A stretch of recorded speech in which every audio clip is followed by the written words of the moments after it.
Flash flood emergency. The National Weather Service in Gaylord has issued a flash flood warning for Mackinac County, Sheboygan County, Schoolcraft County until 11:35 a.m. Eastern Daylight Time.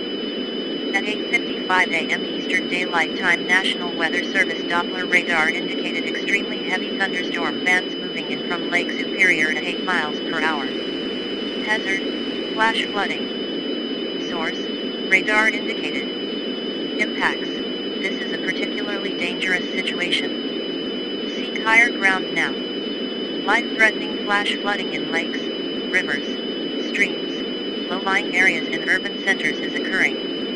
Precautionary and preparedness actions. Seek high ground now. Do not travel unless necessary or if an evacuation order is given. If you encounter flooded roadways, turn around and don't drown. Report flooding to law enforcement. Stay tuned to National Weather Service bulletins for updates.